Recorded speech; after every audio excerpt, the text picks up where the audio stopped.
Coming up on Good Journeys with Ben Veal.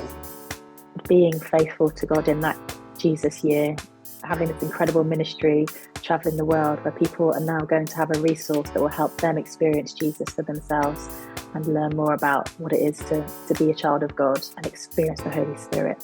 So who was I to get in the way?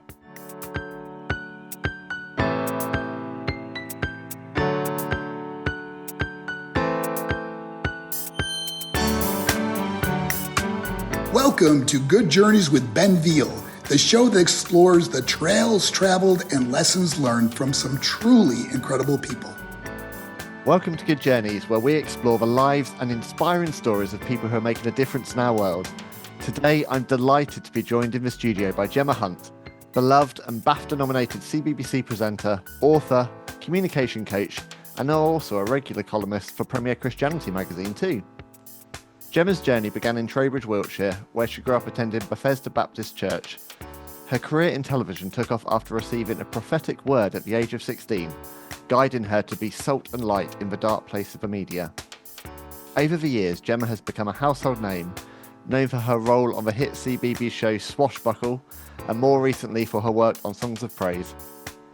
Beyond her television career, Gemma's also the author of the children's book series See, Let's Be Me, which reimagines Bible stories with a focus on diversity and representation. In this episode, we'll explore Gemma's journey from her early days in Wiltshire to her impactful work in children's media, her unwavering faith, and her vision for the future.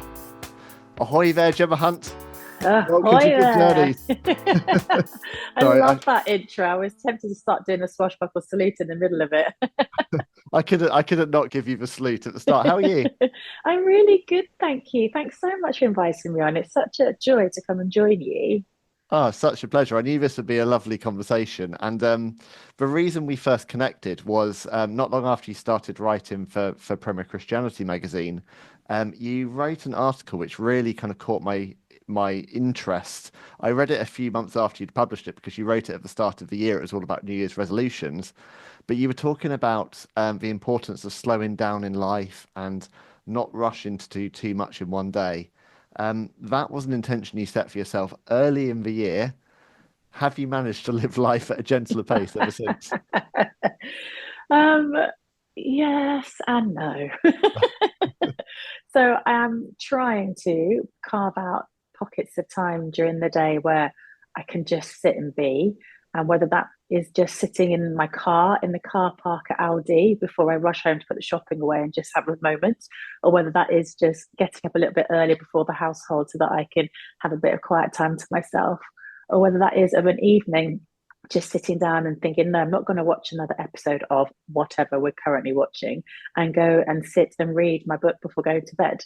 So there are some things that I am doing, but then other things like today where I thought that I was going to have a nice chilled day at home, have this chat with you and do a few other things. And now lots of other things have crept into my day today that I have now committed to, including taking my daughter to an eye test later.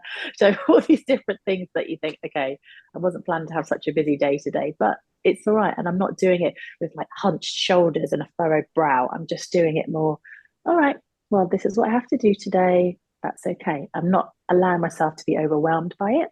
Yeah. So I think that's the difference. Whereas before I'd look at my diary and think, oh my gosh, I've got 5 things I need to try and get done in the school hours today. Right, crack on with it. And then I'd forget to eat. I'd forget to go to the toilet because I'm not drinking. Whereas now I'm just being more aware of taking care of myself. So I have a big bottle of water next to me here. Yes, well done to you as well. I've already got some food in the fridge that's prepped that I can just eat after this meeting together because I then have another call later. So I'm just thinking, right, I'm going to look after myself even when it is busy. And so the going slow is very much still an intentional thing. Even if I'm not actively living it out every day, I know it's in the back of my mind because I don't want to get to a place of burnout. Yeah, and I think when you look at your, I mean, obviously I had a lot of fun writing your intro for the episode, but you look at your website, you look at your kind of presence online, you've done and do so much. And it's a bit dizzying when you actually look at all the things that Gemma Hunt has done. And Yeah. have you found that you're getting to a point in your life where you're starting to feel a bit more like you can be a bit calmer than maybe earlier in your broadcasting career? Yeah, because at first you're just wanting to take every opportunity that comes your way and just say yes to lots of things. So there are lots of things that I've done that I probably shouldn't have done in hindsight because they weren't the right fit, or I wasn't the right fit for it, and vice versa. Whereas now I think I've got a lot more respect for myself. And so I'm really happy to say no to things.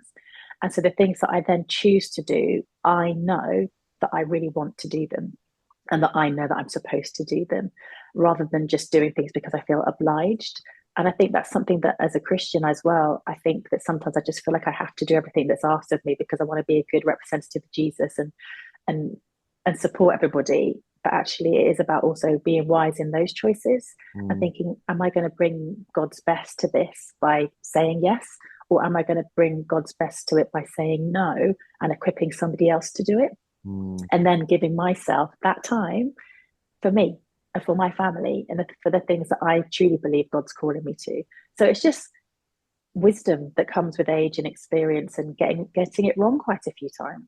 Yeah, it's the power of saying no, isn't it? I think that's Yeah, really overlooked. yeah. A wise person once said to me, um, every time you say yes, think what you're saying no to.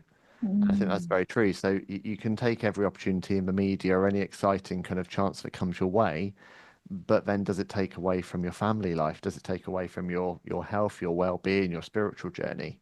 And I think it's very easy to we pride ourselves on being busy in Oh, this world, and yeah, we got a glimpse in kind of in COVID times. We got a glimpse of slowing down and yeah, when we were stripped of a lot of the busyness, but it feels like we've rebuilt that up yeah. the same level again. Yeah, and I'm trying to actively not do that. And often we have, well, we used to call them, we're going to have a lockdown day again, and we're just not leave the house. We now call them home days because it sounds Okay. much better.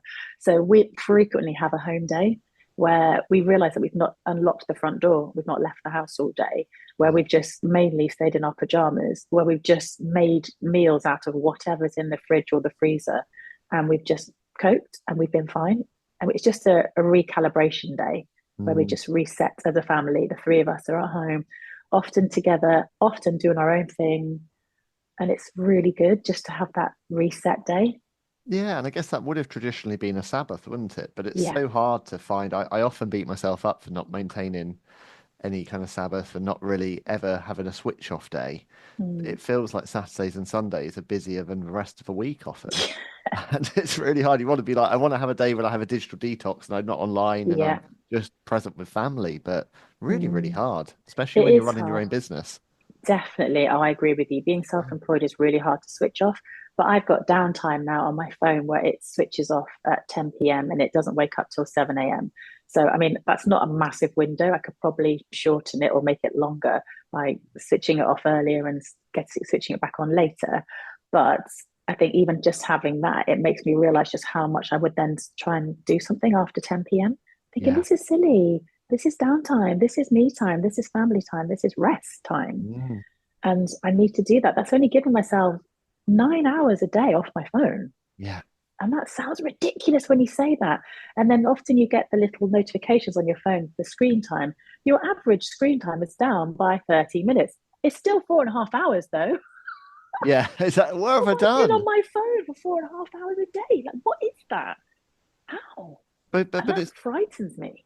it's because of the world we live in now. We're so connected in so many different ways, aren't we? So Yeah. you are you are a media personality. You are someone who is writing books, who's coaching people, who's helping people on their spiritual journeys. You're obviously also a mum. You got friends. It's like your phone is your portal to that, isn't it? And Yeah, for what you do for a absolutely. living, for what I do to a living, it's not just about connecting with families, it's also connecting with this audience that you have Yeah. professionally.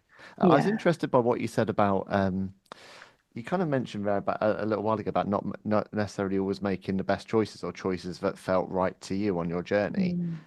Certainly looking at your career and looking at your profiles and what you've done, you strike me as someone who has been really intentional about the work you have chosen to do in media. And you said in that interview a couple of years ago, I mentioned it at the start about receiving this prophetic word when you were 16, so very young, really, about being salt and light in the dark place of media.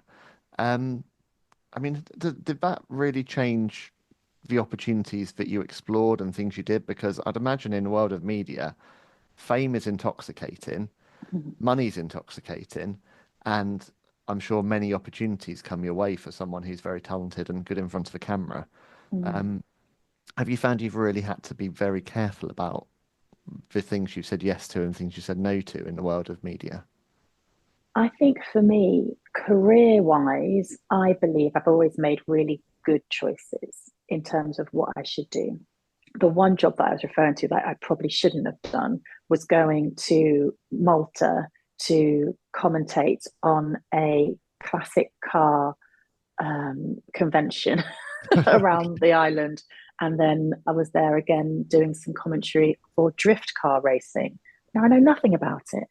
My dad has watched the Grand Prix and I've had it on in the background since being a kid, but I know nothing about motorsports. So that was a job that I shouldn't have done. I just think it's just the fact that it was in Malta. I thought, oh, yes, I can go do that.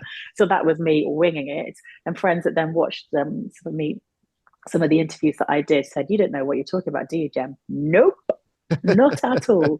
But then that just reflects badly on me. So that was probably the one career thing that I think that I've done that I perhaps shouldn't have done. The other things have been personal life choices Mm. in terms of the relationships that I've been in, the ones that haven't been honoring to God, Mm. and the ones where I've had to compromise my faith massively. And in doing so, just lost sight of who I was in God's eyes because I then tried to become who it is I thought the partner I was with wanted me to be. And that's probably the biggest thing that I made in my career because this was somebody that I was working with in television and he was the epitome of the bright lights, the fame, the fortune, the money, the spending, the dinners, the parties. And this little old Gemma from the West Country that like didn't know any of that kind of stuff then rocks up in London and sees all of this stuff. And I was in a relationship with a lovely chap from the West Country at the time. And I then was unfaithful to him because I'd met this other world and I was unfaithful to God. And that was where I think it all sort of changed for me because I realized that it's really easy to compromise your faith. And when you don't have good people around you that are upholding you and supporting you and correcting you, it's very easy then to go off the rails. Now, that's not to say that my faithful faith friends and family weren't there supporting me through it. They were, but I think they were also lovingly allowing me to do my own thing. Mm. As often parents need to let their kids learn the hard way. Yeah. And so I feel like God allowed me as the prodigal daughter to run off and spend the money and go to the parties and mess around and get up to nonsense, and yet was always there lovingly waiting patiently. And I think after 4 years of being a prodigal daughter, when I came back into the loving arms of my family at Bethesda Baptist Church in Trowbridge, my blood family, my family that have my friends that have become family, I realized that I had learnt an awful lot, but I did learn the hard way. And that has since given me so much compassion towards other people that go through tricky times. Those that find themselves in compromising situations, I'm able to helpfully coach them through their situations, through my own personal experience, because I think lived experience is our testimony, isn't it? And I can absolutely proclaim God's faithfulness through my testimony in that time. And even in those dark seasons for me where I had trouble with food, where I wasn't eating properly and lost a load of weight and got developed horrendous adult acne, all the while working on telly every day, Wow. having to go into studio with my face just covered in pustules of zits, and they would have to paste on so much makeup to just even out the coverage, yet the spots could still be seen. And even in that time where I was vomiting before going into studio because anxiety levels were so high, I thought, I know I need to be here, God, because this is the prophetic word of being salt and light in the dark, godless place of the media. This is where you want me to be. And so going into that studio on those days when I just felt rubbish and had to peel myself out of bed, I thought, if I can now be a an example, a glimmer of hope for somebody else that's struggling with acne, that Mm. sees me on the TV and thinks, wow, if Gemma can go into work and go on TV today, then maybe I can get up and carefully wash my face and go out and face the world too. So even in my darkness, in those really troubled times, I know that God was still using me. And even if nobody was watching me on the telly thinking that at the time, that's still my story now. And I'm even hoping that now people listening, well, that will be hope for them, that they too can get up and get out of the house that day, today, even if they are really struggling with something. Yeah, and of course, doing a show like Swashbuckle. I mean, obviously, there is no room for doom or gloom, is there? When you are in front of the camera, you are, this force of positivity and smiles. And I've always thought that's fascinating about children's television. I've always, to be honest, wanted that you're the first kind of children's television presenter I've had on the show. I've always thought it's so fascinating to when I watch children's television with adult eyes, obviously being a dad of two, and I've watched a lot of CBeebies now over the years, and you watch presenters and they're often a similar age to me or younger, and you think, wow, you have so much energy and zest. I don't know how you do it. um, but it's obviously like it's a very special skill to be a children's television presenter, to maintain the interest of kids, but also to be very authentic and to speak to them on their level. And I've learned that the hard way too. I think it was during that season where I had acne and I was doing kids' church. And I remember taking the kids out to the hall, and one of the kids just looked at me and said, Gemma, you're so spotty. And I said, I know, I am, but I'm here today and that's okay. And it was just a real wake up call to think, yeah, kids just call it out for what it is. And they are people that look to you to be authentic because they are so authentically themselves, aren't they? Which I My love. my my 6-year-old recently said to me, "Dad, you've got really fat." Yeah, And I was like, "Yeah, I've eaten quite a lot of cake recently and I haven't been going out for my morning walks. And yeah, I won't be always. At the moment, I've put on a bit of weight. That's okay, yeah, you know." yeah.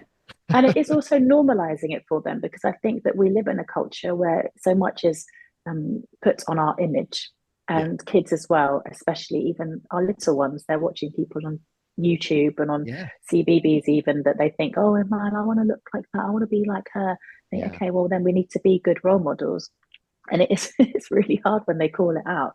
But in that, I love the fact that I can then say, but that's okay, I've and I've just normalize it rather I've than be explained to, offended. yeah, I mean, I've explained to my 11-year-old son, he's obviously at that age where he's now seeing a lot more of kind of ripped physiques, and there's that quite toxic masculinity thing of what you should look like as a teenage Mm-hmm. boy. And I've explained to him, I said, yeah, I had a six pack 20 years ago. I'm never getting one of those again because I used to spend 4 hours in the gym every day. That was when I Yeah, didn't have your mum and I didn't have yeah, kids. I didn't have a yeah, busy job. I was like, you could only get a body like that if it is your life. yeah. And most of us don't have time to, if you're a working parent, you don't have time to spend hours and hours a day in the gym. And And neither should we, because that is not what the reality of life is like for most people that don't have that as a career. And I think in a picture perfect world, our children would see us in the mornings having our quiet time, eating our healthy breakfast, doing some exercise, getting 10 minutes of sunlight in the morning. But the reality is, oh, where's the school uniform? Come on, brush your teeth, pack yeah, your book where bag, are your quick, just, shoes? yeah, like get out the house, we're late, go, go, go. Yeah, yeah, That's what exactly. it was this morning. Have you fed the rabbits? No. And Yeah, then we both and then we she both managed dropped to do the this at rabbit 9 a.m. food. Oh gosh, exactly.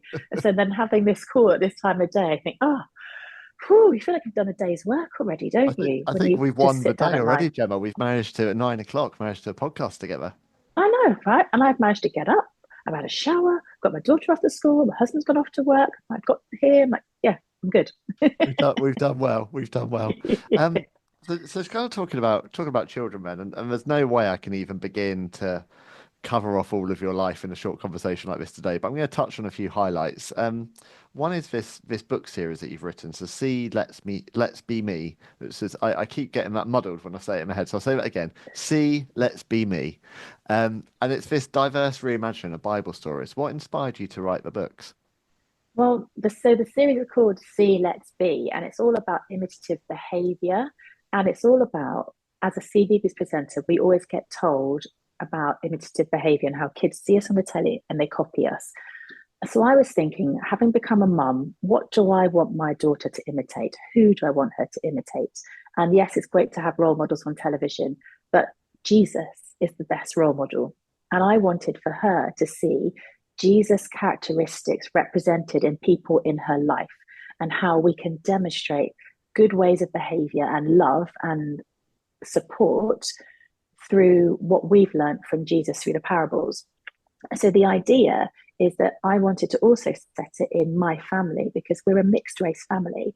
And again, being a mum, reading books, Christian books, lovely, sort of secular books, lovely, but I don't often see the representation of our family in books because I'm mixed race. My mum is Jamaican, my dad is English, my husband is English, my daughter is mixed race, but she's white passing. I don't think you would necessarily realize that she has a mixed black mom just by looking at her because they're very different color to me. And so that's her normal. And I was talking to the publisher when we were first knocking about ideas for this book, and the publisher said, I've never thought about a black Jamaican grandmother having a white granddaughter. So, well, with all respect in your white middle class life, that's not your world, but this is our world, and this is a world for a lot of people. So we need to be shown in books because the diversity in our culture now is so vast that this is more common than you realize. Yeah. And so therefore, putting together my family, so there's me, my husband, my daughter, my mum and my dad. And then for the sake of the book, we've also adopted a son into our family, which is also a lot of people's lived experience. And so I love that I get a chance to talk about adoption as well. Now, he is the son of some friends of ours who are also mixed race parents. So we know them and we love them very much, but we've adopted him into the family just because I wanted the stories to be told from the children's perspective. So again, they can relate to the characters. So the stories are all modern retellings of Bible stories. So I take a Bible story and I just take the content of it, the story, the teaching of it, but I set it in a modern day family. So all the characters in the Bible story are played by mum, dad, nana, granddad, son, daughter. And I mean, I'm biased, but I think it's a really lovely way to introduce children to understanding how Bible stories can be integrated into their lives. Because I've been growing up going to Sunday school and I've loved my Sunday school teachers at Bethesda growing up there. I think they've been brilliant and they've taught me so much about the foundations of my faith. But often I couldn't relate to Daniel in the lion's den. I couldn't relate to Jonah in the whale. I couldn't relate to the feeding of the 5,000. Like, what? Really? Yeah. And so being able to put some of these stories into my books, but set them in a modern day family makes it more accessible to understand then the Bible. And so it was a book that I wanted for families of faith to read, but also to be able to gift to families that don't have faith, because again, it's another way of introducing them to the Bible. Yeah. And in the back of the book, we've then got the references to the Bible passages that the stories are from, whether it be the feeding of 5,000, the prodigal son, Jesus washing the disciples' feet. You know, there's lots of different stories in there that are then applied to a modern day family. And so far, what I've heard from people has been nothing but positive feedback because it's something that's needed in society. And the only thing they've said is that they think could be improved is that actually it would be great to make the book even bigger. So it's a bigger resource for other people. Well, that's good. That's another challenge, isn't it? Yeah, I know. So I have actually said that to the publishers, because I think, you know, when you're doing kids' church, you want to have a big book to show them the pictures in rather than a small bedtime book. But then that was my heart, to make it a bedtime book, because I just love that intimate time that parents and caregivers get to have with their children at bedtime. Special time of day, it really is. And to have something that's got short stories in it, so you don't have to read the whole book. And then when they say, can we have another one? Okay, it's only a 5-minute story. Go on then. Yeah. And just reading those together is really special. And I love the fact that we get so much now available to us on screens, but you cannot replace a tangible book. with great illustrations that either the kids can read alongside with the parents or they can have it read to them. And for those parents that don't feel confident bringing a book alive, because I'm such a storyteller, even the fonts inside the book are intentional, where certain words are in bold so that the parents can really give it emphasis when they're reading it, to bring the story off the page, to make it an immersive experience for everybody. And I've had parents that said to me, I've learned something as well. Good. Amazing, amazing. And I guess, growing up in, obviously, I lived in Trowbridge for many years. I still live on the outskirts of Trowbridge now. I don't know what it was like when you were growing up, but it's not a particularly kind of diverse part of the world. This very similar to when I lived in East Anglia. That was my childhood, and there was very little racial diversity at all, and there's not much here. Did you kind of feel that as a child, that there wasn't much kind of representation around for yourself and your family? Yeah, I guess I I noticed, but I wasn't really aware. Mm. I think I've just been blissfully ignorant most of my life, which I don't know whether that's a good thing or not. But I've just accepted people for who they are, how they are, where they're from. And I've noticed that there are some people that have brown skin, some people that have white skin. And I didn't necessarily feel like I um, fit in or didn't fit in. But it probably was when I was at secondary school that I think it really hit me, because I grew up in Hilperton and I went to school in Staverton, and I don't remember there being many people of colour in those areas at all. And when I went to John of Gaunt, I remember being in my year group, and I think there were about 500 students in the whole year group. And there are probably about four people of colour in the whole year group. And I remember once being in a design technology block, washing up after making our, I don't know, pasta, whatever we did that day. And I turned to one of my friends, a gorgeous girl a white girl who had big curly hair like me. And I remember saying to her, "Do you see me as being black?" And she said, "No, I see you as being Gemma." Mm. And in that time, in that moment, for me, that was helpful, that it wasn't that I was different and that I stood out. Kind of fast forward 20, 30 odd years, I think, okay, well, we do need to be aware of seeing colour and acknowledging in that. And it's not that it's invisible. I don't see colour. Well, we do, but it's how we then respond and respect people who are different to us. And I suppose when you are in the minority, you grow up having to accept very white norms around you and what's acceptable. And so therefore you do just kind of merge into that. Whereas I think coming out and then going to university in Luton, when there was so much more diversity, and it really opened my eyes. I guess then I realized just how white my upbringing was.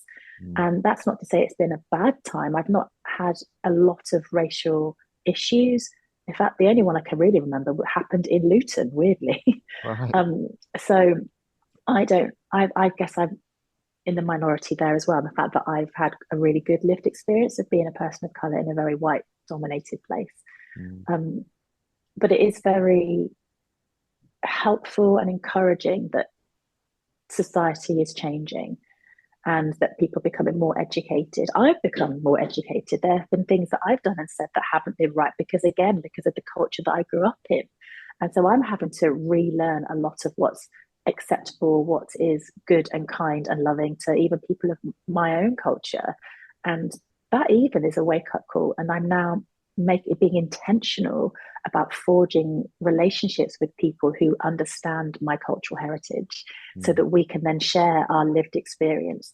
And not to use the word that we all use a lot, but the trauma of it, but just to understand that other people have lived my experience and being able to now as an adult talk it and walk it through with them, and how that is really helpful. And I've been very blessed to also find people of faith in that world as well. And so being able to pray it through together is brilliant. And it now makes us more passionate to help the church understand and to see how it can be more inclusive with the diversity that is the church. And to remember that Jesus was not a white man with blue eyes and blonde hair. Yeah. And so, come on now, if our Lord and Savior had brown skin, then let's be a lot more inclusive of people that have brown skin.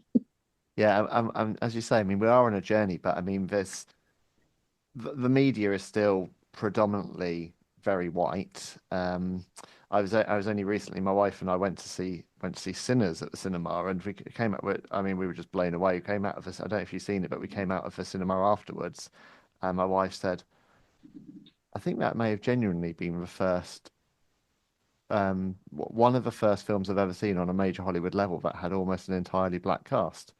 And I didn't even really think about it watching it, but afterwards I was like, yeah, I think you're right. But it was like literally only one or two Mm. white people in that entire film. But you just didn't really, I didn't think about it when I was watching it. And then afterwards I was like, but you'd never go to a cinema and think, wow, that was an entirely white cut, and that's what I mean. I was so used to that kind of, Yeah, as a white man, I'm so used to the media has just been really white faces. And I think that's what's encouraging as things are starting to change where we just don't think about that. As you say, it's just, mm, oh, that's just Gem. You just don't think about it. And mm, that's really powerful. And you hope for you hope with each generation that comes, this gets yeah, lesser and lesser and lesser. You think the difference between our generation, our kids' generation, and the next, you hope that it just gets diluted to the point that eventually isn't even a completely. conversation that happens. What a wonderful world would that be if in Yeah, 50 years' time we're not even talking about this stuff because it's completely yeah, irrelevant. yeah. And I Yeah. think that again, having people that are representative on screen is so crucial. The amount of usually mothers that have emailed me over the years saying, Gemma, what products do you use in your hair? Because my daughter's got hair just like yours, and we're at a loss. We don't know what to do. We've tried so many things.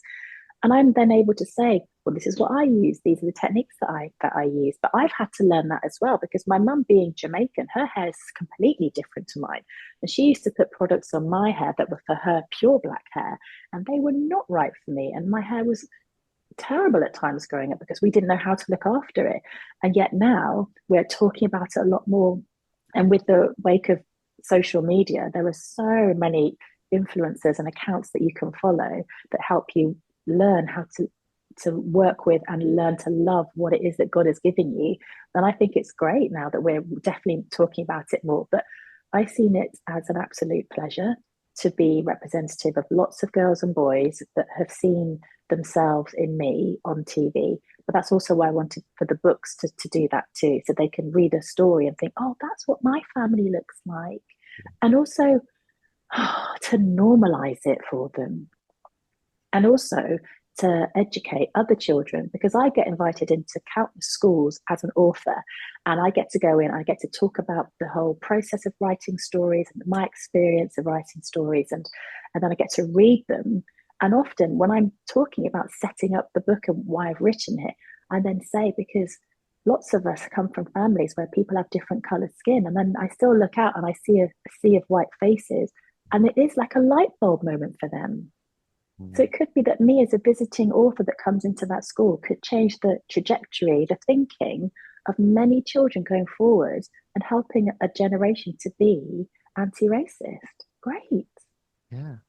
And you also hope, I mean, going back to the kind of salt in a sorry, light in a dark place, Mm. that analogy that we as Christians try and be. I mean, that's generally how I try and think in kind of how I act and how I present myself. And hopefully people see a little bit of something in me that just makes them think, oh, I wonder what his story is. And Yeah. one thing I wanted to touch on because obviously this is all about good journeys and it'd be remiss of me not to talk about journeys, talk about the incredible journeys you've been on with Alpha Adventures because you've literally traveled the world. I'm incredibly jealous looking at your kind of show reel and things you've done, but you've traveled the world, seen incredible sights, and no doubt met amazing people along the way. For anyone that isn't familiar with either the work you've done on Alpha Adventures, but also actually Alpha, because actually we take for granted that everyone knows about Alpha, but a lot of people don't. How did your relationship with Alpha come about, and then how does it end up being that you're traveling the world presenting the series? Well, I remember doing an alpha course when I was young with our youth group at Bethesda. And it's a great way to explore some of the big questions around faith, looking at it from a Christian perspective and looking at who Jesus is, why is there suffering in the world, who is the Holy Spirit, and just looking at lots of different things that I think some people struggle with in terms of faith. And so being able to go on a course where you can explore these big topics where you have the freedom to ask the big questions that you have and not to be afraid to ask them. I think that sometimes people dismiss faith because they want to go and just have an argument and they want to prove everybody wrong. Whereas I encourage that with Alpha. I think, great, yeah, go along and go and challenge the people that are leading your team. But in terms of getting involved, so there's a funny story behind that. I was working on CBeebies at the time, and we were working on one of the Christmas pantos. It was Peter Pan, and we were filming it in Salford.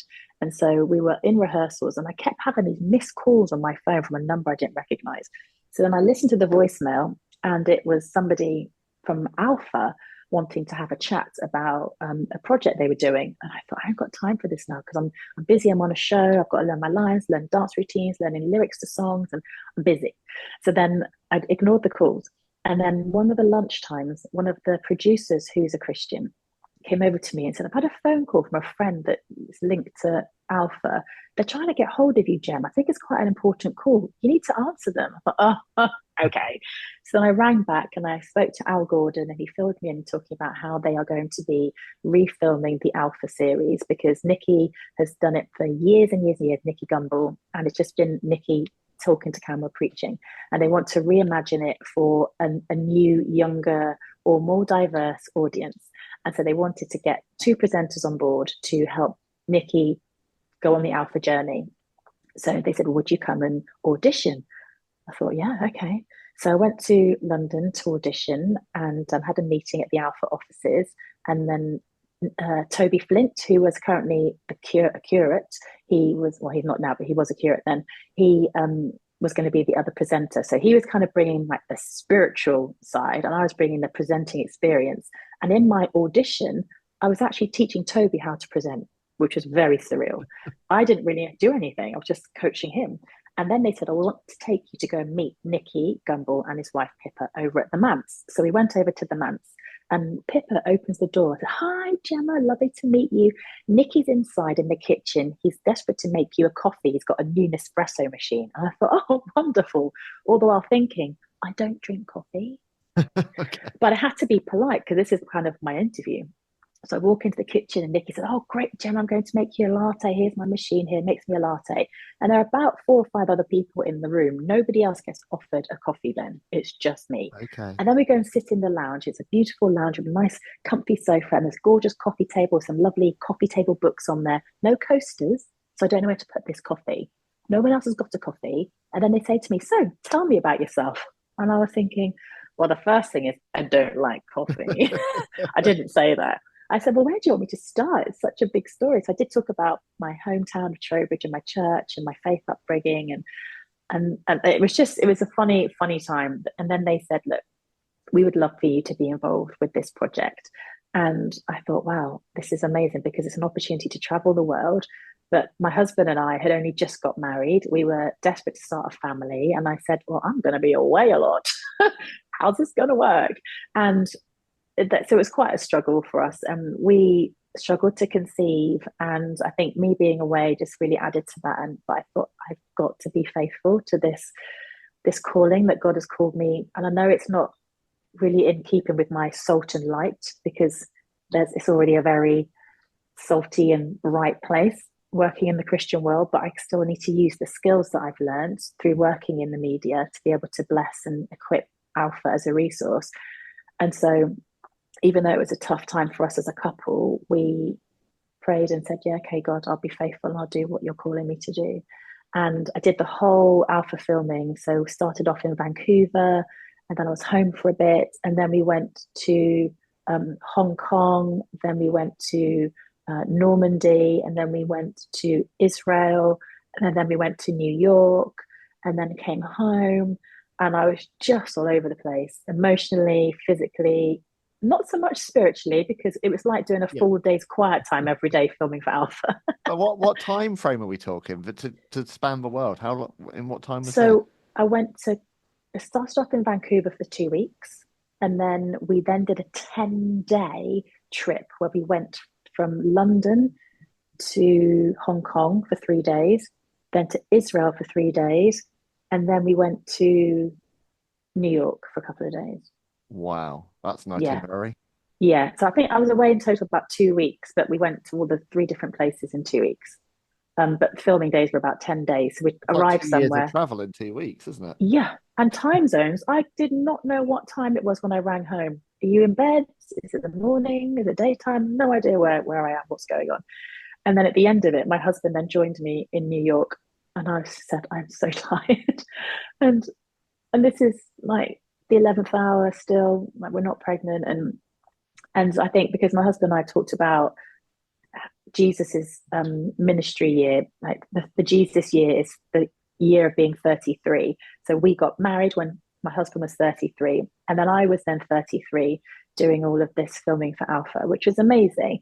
But for me, I really wanted to be a mum, and it was a week before my 34th birthday that we then found out that I was pregnant.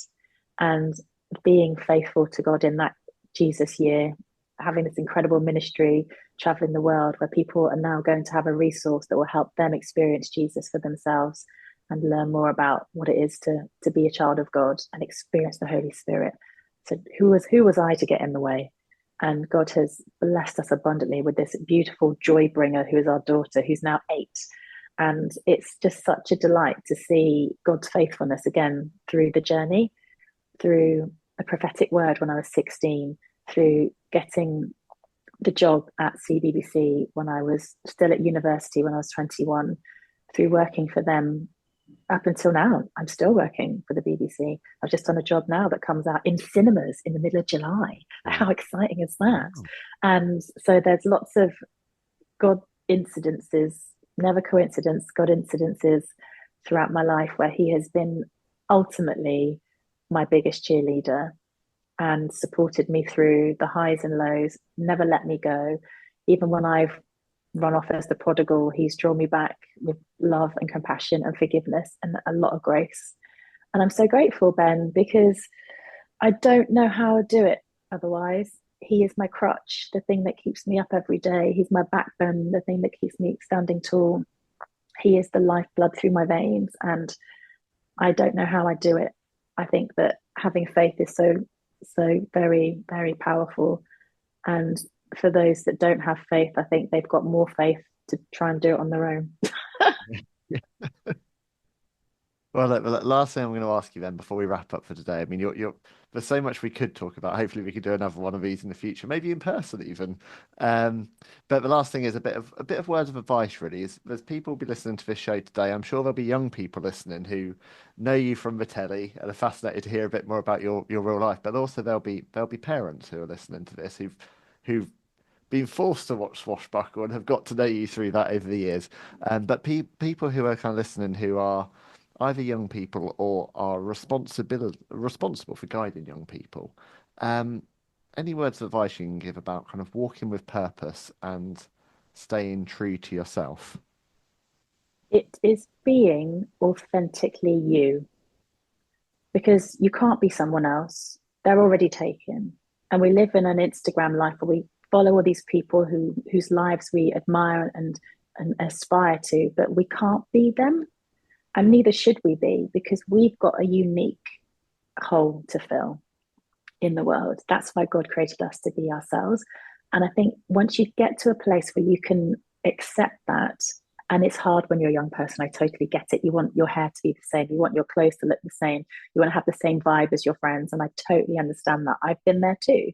And even now as a mum, I often think, oh gosh, what's the appropriate thing to wear on a school run? What are the other mums wearing? And it's just silly, the things that go through your head. But you know what, Gemma? You're good. And it's okay to be authentically you. And if that means that some days you are the one that's full of energy and you're the life and soul, you're the bright sunshine, then great. But if that also means there are some days where you just cannot even force out a smile, then don't. And that's okay. Be authentically you in that moment. If you're having a bad day and someone says, "Hi, yeah, you're right." No, not okay today, actually. But I'm working on it. And that's okay. I think we're too quick to say, yeah, good, thanks, when you're not. Yeah. And let's get out of that habit of just agreeing to things or agreeing that we're okay when we're not okay. Be authentically yourself and surround yourself with people who still love you And I think you can definitely see the people who are genuine friends, who when you're having a good day, stick around and they love you in that. But when you're having a bad day, they love you and they stick around in that. Yeah, Those that are they might not always offended, like you, but they certainly love you yeah, still. Yeah. exactly. And those that aren't offended by you being authentically yourself. And there are days when we say things that are upsetting to people, but if they genuinely are our friends, when we come round to a place where we can apologize, they will still stick around. You're right. They might not always like you, but they will always love you. So, well, look, we're out of time for today, but it's been an absolute pleasure. Thank you so much, Gemma. Obviously, there's lots of information about you on your website, gemmahunt.com. What's the best way for my audience to kind of connect with you and support all the work you're doing these days? Yeah, definitely. On my website, there's an email page so you can contact me, or you can check me out on socials. I'm most active, I suppose, on Instagram. So you can find me on Instagram. All the links are also from my website. Amazing. Well, this has been Gemma Hunt's Good Journey. So thank you very much today for joining me, Gemma. Thank you so much for having me. Really appreciate it.